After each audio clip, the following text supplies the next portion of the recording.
Welcome to the Real Estate Investing Podcast, where we help you unlock your potential freedom through land investing, real estate investing, and entrepreneurship. Hi, everybody. Welcome back to the Real Estate Investing Podcast. My name is Ron Apke, your host for this episode. Today, I'm very excited to have Anthony Weiler on with us. Anthony is currently our COO at Apke Land with all of our land flipping operations, everything around that. He's the one making decisions on if we buy or sell properties and does a really great job of that. I'm excited to bring his expertise. He's done land flipping deals himself. You guys have seen him. He's been on some of our previous episodes before he worked for us. So I'm really excited to get him on the show. Before we get started with the show, let's go over a quick question from one of our Discord members. This question is from Ben. If I get a property under contract and I see that the most recent deed was a quitclaim deed, does that mean I cannot get title insurance? This is a really good question, Ben. I'll take this one, Anthony. This is a really good question, Ben. That does not necessarily mean you cannot buy the property. We buy properties all the time that were previously quitclaim deeds. A lot of times, if a title search was not done, that's why it is done as a quitclaim deed. So a lot of times it's family member to family member. So what a title company is going to do when they close for you on the back end is go back and make sure the chain is clean. That's the best way. What I would do first is look to see, like, is the person who signed your purchase agreement the same person who is on the most recent deed? Then you can go a couple deeds back and confirm that it was transferred person to person, or you could have your title company. But definitely don't just throw the deal out and go from there. Other than that, that was a really good question, Ben. Let's get started with the show. Anthony, welcome. I'm really excited to have you here. Thanks, Ron. I'm really stoked to be here. I remember when you first told me about this, I was like, yeah, I can't wait to do this and all the future episodes. So yeah, very happy to be here, man. Yeah, absolutely. And yeah, we'll get, you have a lot of insight. Obviously, you've been a big, you were a student within our community, and now you're a big asset to our community, to our new members, everything like that. So you've been with us in terms of land investing, probably 18 months, 20 months, something like that. I don't know the exact numbers. And then you started with us about a month, 6 weeks ago as our COO. And again, a lot of your role is making decisions for our company. But just talk about that journey a little bit real fast from student to kind of being really active, doing your own deals, everything like that. And now you're a part of our company, you're growing with our company, and you're still kind of doing your land deals on the side as well. Yeah, absolutely. So I started the land flipping journey with my dad and I was doing all sorts of research, trying to figure things out, came across you and Dan. And yeah, since then, we haven't really looked back since. I was trying to figure out any way to make money, and I pretty much gave everything I had into the land flipping business and figured, I'm all in at this point, especially after we got our first deal. I think it was buy for 30, sell for 68,000 all cash offer within one day. And since then, coming from someone that never really had money, and I always had a bunch of student loan debt bogging me down, like me spending $20 is comparing someone spending $200 to $300, right? So I didn't really have much money. And then seeing that first deal come through really made me, be all in on this entire process. And since then, I just wanted to give back what you and Dan had given me back as a coaching student. And yeah, we've done a handful of deals, and then you and Dan had approached me about being a COO for the company, and I thought that was unreal, and so I couldn't say no to that. And yeah, haven't looked back since. It's been about a month and a half, you're saying, as the COO.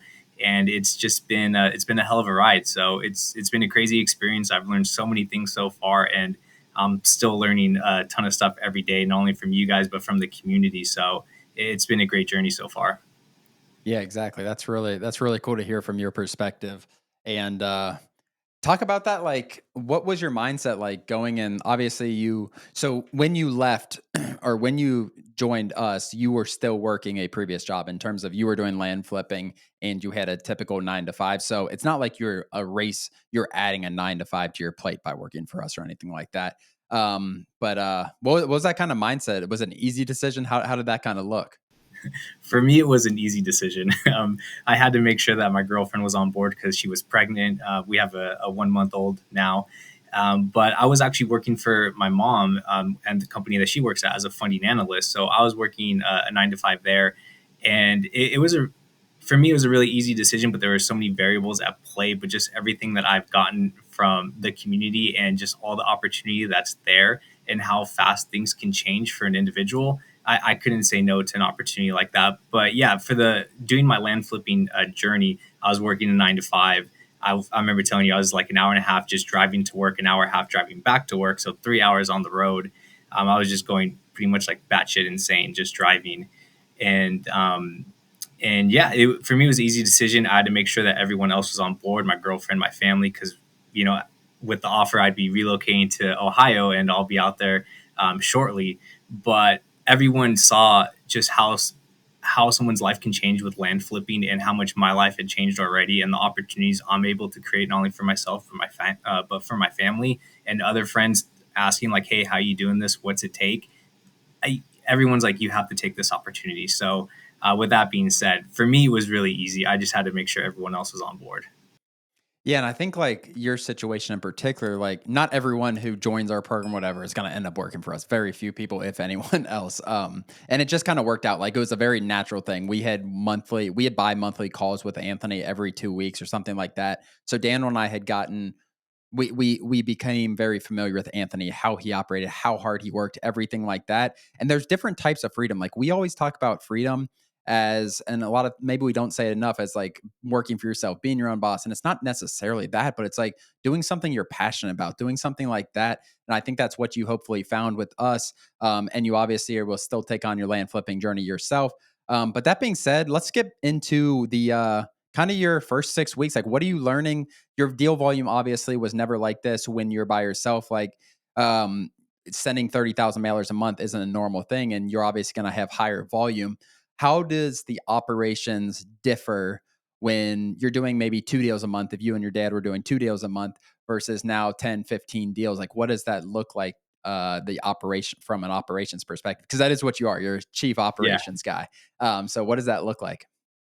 Yeah, for me, it's all about just efficiency and looking for bottlenecks and being as communicative as possible. One of the struggles I had at first is obviously with my dad and I, we had a much smaller scale, so we're only looking at like 1 to 2 counties, right? And so when we're getting deals back, we're looking at only a handful of things. I know the pricing off the top of my head, but with all these deals coming in, and then also with people in the community wanting deal funding, you're looking at all these different counties, all these different states. Some states and counties have crazy slope, and that's just normal in that area, and you have to be able to evaluate that. So having all those things come into play, make all these phone calls, make sure that you have the right agents in place if you want to use an agent, and just everything from the buy to sell side, make sure that there's no bottlenecks. And at first it's very hectic, don't get me wrong, but if you just stick to it and you ask the right questions and you're patient and just get after it, everything will fall into play. But yeah, it's been a crazy experience, especially with the newborn, just trying to juggle everything. But yeah, well, I've learned so much within the first 6 weeks, definitely within that process. That's cool to hear. And yeah, so Anthony's doing our deals as well as like if we're funding someone else's deals, he's helping with the operations on that. So you kind of like, I'm not saying we're the biggest land company ever in terms of the amount of deals we do, but you kind of like skip that middle ground where you skip that like 5 to 6 deal range. So you went from like doing a couple of deals, which you can juggle on a pen and paper probably, to Yeah. doing like, okay, we're doing 10, 15, 20 deals. You're reviewing 10 plus deals a day. And like you said, it's not one market. We get, especially when you're funding deals, you're reviewing deals in Oregon for 1,500 acres, which we just did, as well as Florida, Northeast, everywhere. So you need to, more than ever in your position, I think, become a land expert, not become necessarily an area expert. Is that something you can kind of agree on, like the importance of that you can kind of touch on as well? Yeah, absolutely. I think it is good to be an expert in one area, especially if you have great success. Absolutely. But just the way with the business model that we have, you really have to be a jack of all trades, and you have to understand not only what's going on in one specific area, but just the areas that you're targeting. You're going to want to know everything about those areas and figure out like who are the agents to partner with, what are good price points, and what type of things are you going to come across. So it really is important to be, learn everything you can as fast as you can and not get overwhelmed by that process. But yeah, you definitely want to have a broad scope and just be open to new ideas and new things, because it's very easy, especially for me. It's like, I've been doing this for a year. I've done a few deals under my belt. I feel confident, but there's so many things that change within each area that, you always have to be an open mind that you could be wrong. So Yep. definitely take things with an open mind and just, get after it. And it's a relationship game, guys. Like as you go into more areas, you got to build relationships in every area with title companies. And we obviously have a team behind us who helps do this. So Anthony's in charge of keeping those realtor relationships. Our transaction coordinators in charge of keeping the relationships with the counties, being communicative with them, title companies, all that stuff. So building those relationships in different areas. And that is like as a company, like that's one of our main focuses. If we're trying a new area as ourselves without a deal funding thing, as ourselves, like we need to build those relationships in that area. It is one of the more overlooked parts. And it's also learning about the area. Like you can price land and do all this, but you might not actually know what's going on in the area. So, like, really learn about where you're trying to invest in. I think it can be an overlooked part, especially once you start getting deals. I'm not saying overthink every market you enter, but learn about the market, especially once you start getting calls back. These sellers are going to tell you things. They know more about their area than you do. So listen to sellers. Some sellers are going to BS you and tell you that you need to offer them $1 million more because there's a train track behind them or something like, I don't know what it is. But you're going to hear all of these different things, but there's sellers that are going to be able to give you insights.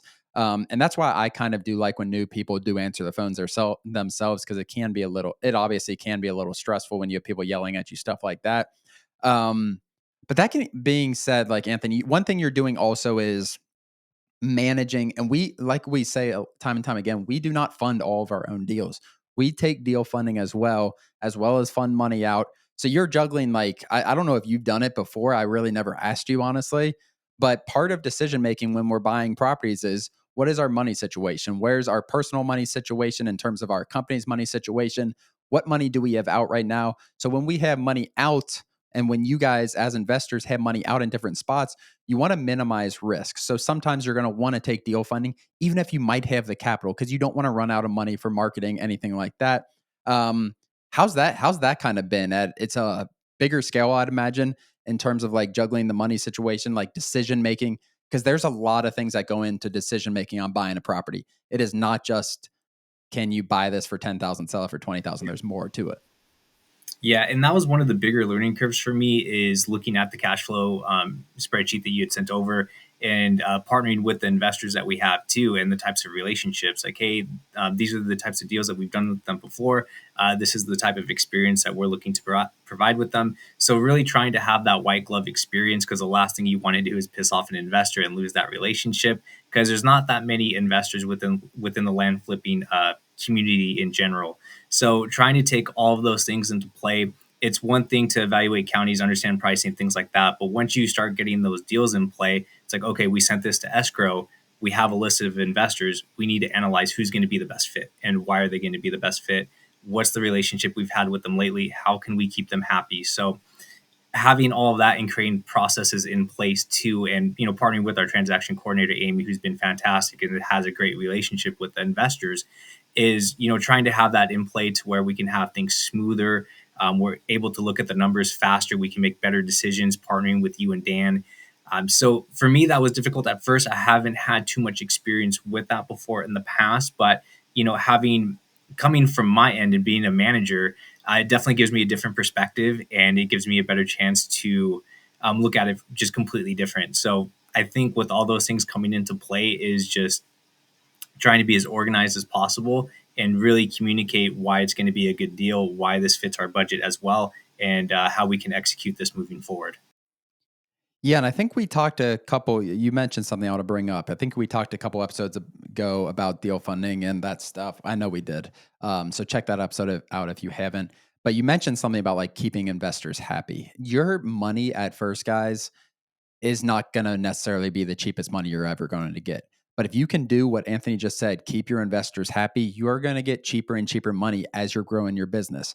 And there's different ways to keep your investors happy. There's getting them a good return, which keeps them happy.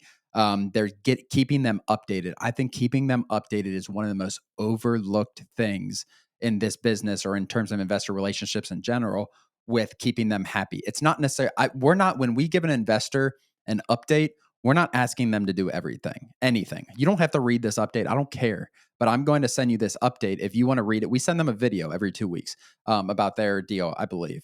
If we do, tell me if I'm wrong, Anthony. But either way, we're going to give them an update. If they read it, I don't care whether they read it or not, but here's this update so you can go back. So if you have any questions, and this is going to come to you every 2 weeks with an updated update. If a status changes, if we go under contract, we're going to let you know if we lose a buyer, because an investor is looking at their money, like they're trying to predict when they're going to get their money back as well. And also they just want to trust where their money is. And if you keep them updated constantly, guys, they are going to be so much more happy, even when stuff goes wrong, because stuff is going to go wrong. We just lost a buyer last week or something like that. It happens. We just let the investor know the situation. We're going to do our best to get it under contract again as soon as possible. We're going to get it on the market right now, and we'll get it sold. It's not apologizing. I don't believe you have to apologize to your investors. Like, I don't think that. Like, we're not saying sorry this happened. It happened. Here's what we're going to do to get the next buyer. But how's that been, Anthony? Because you've been big with us in terms of that structure. Investor relationship has been a huge role for your first 6 weeks. How do you think that kind of, I think it's drastically improved us as a business, is those relationships and like the trust we're building with them. How's your perspective on that? Yeah, for me, I think it's really important. And for me, when I first started off as a manager, the one thing I wanted to do with you and Dan is just be as transparent as possible and give as many updates. Because for me, someone that didn't really come from having much money before in the past and having someone fund thousands of dollars for one deal, I want to make sure that they're well taken care of. Because if I'm putting thousands or hundreds of thousands of dollars into one deal, I'm going to be damn sure that I'm updating them as much as possible and being the best that I can be. So that's something I really take to heart with our investors.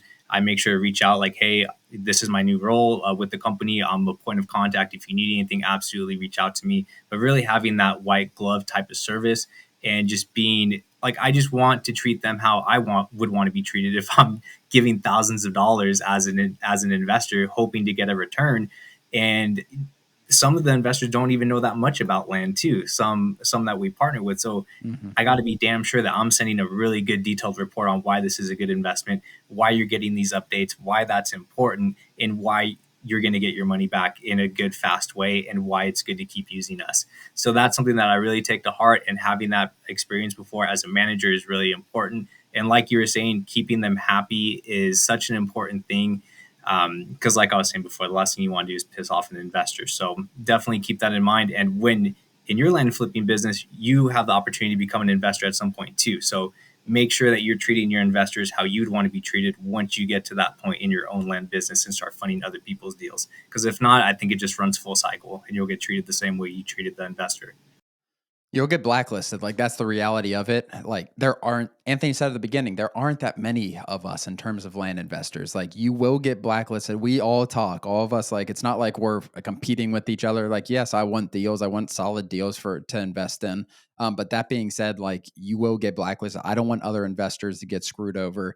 Just like don't want to get screwed over again. So if I get screwed over once, like, it can get you blacklisted as a deal manager, I guess you want to say. I like that perspective a lot. And this is not something, investor relations is not something you guys are going to see an ROI in overnight.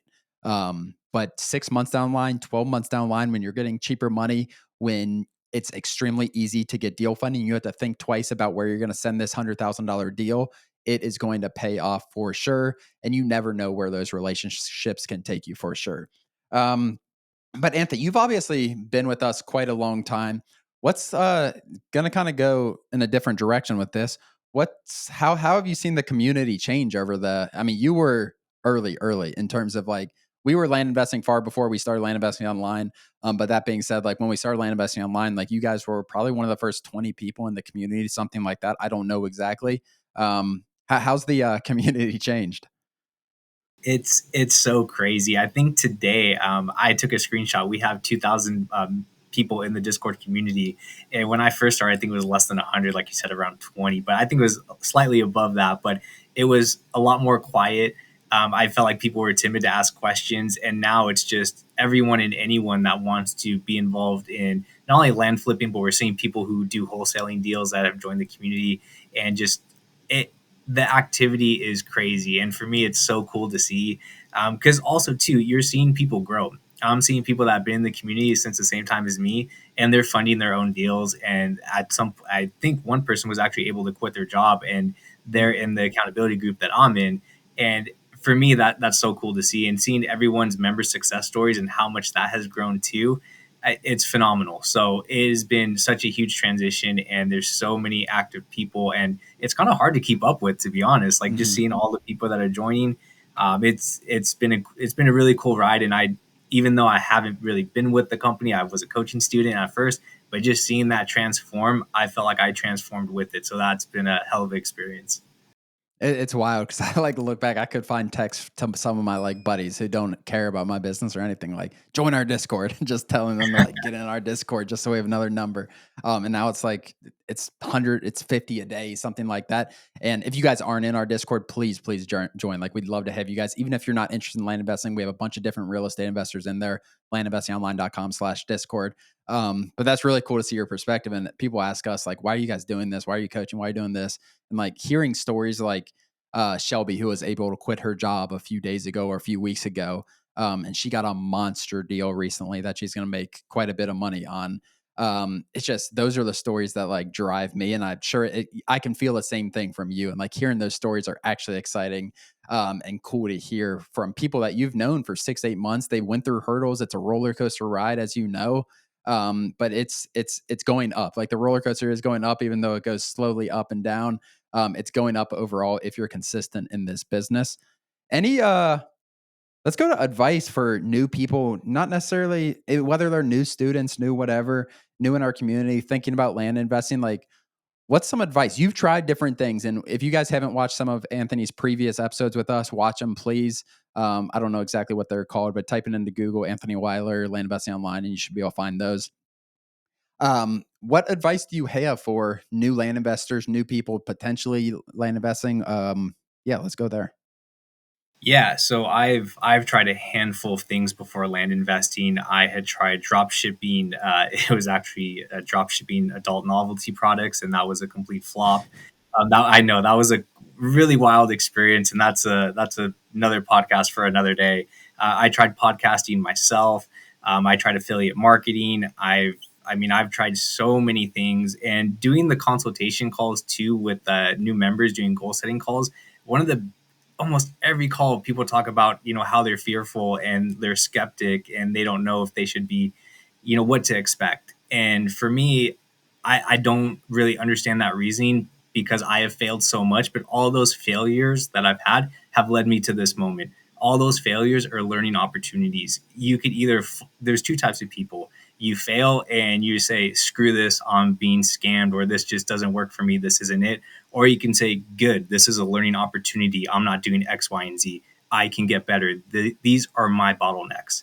And those are the people that I see really succeed, are the ones that take failure as a learning opportunity, and they just want to get better and they want to get after it. They know it's a grind. I've had mailers to where they failed and I got really nervous, but then I took that as an opportunity of maybe I'm not being efficient with my pricing. Maybe I'm not being efficient on the phones. Maybe I'm not, whatever it may be. You just need to keep moving forward and I don't understand that idea of being so scared.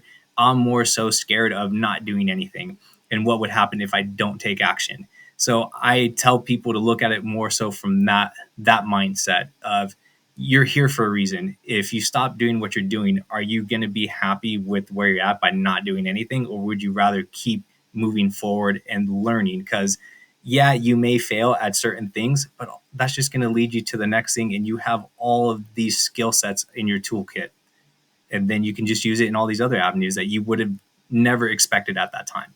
So move forward, don't be afraid, and just get after it, because a lot of people aren't doing this. You're here for a reason, and just keep moving.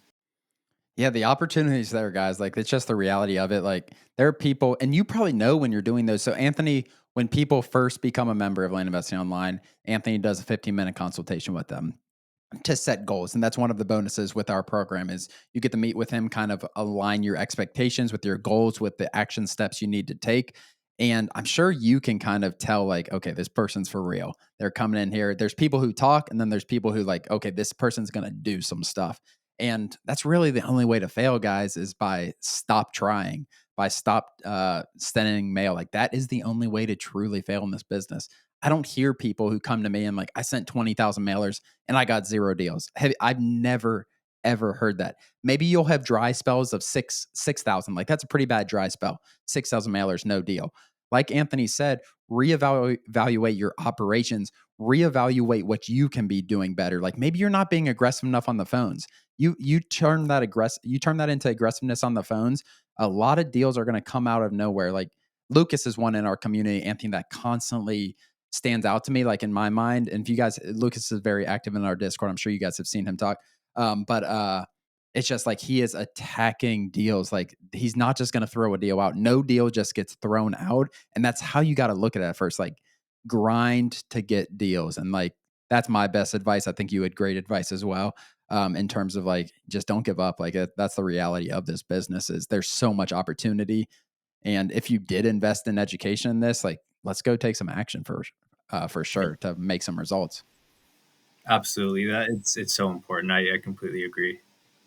But other than that, guys, Anthony, do you have any last words before we end it? No, I think we ended on a good note. Just get after it. Don't be scared. And even if you are scared, it's okay. Keep moving. It's normal. Keep moving. Fear is not an unnatural thing for sure. Fear can grind, or fear can really motivate as well. Running away from something is not a bad motivator for sure.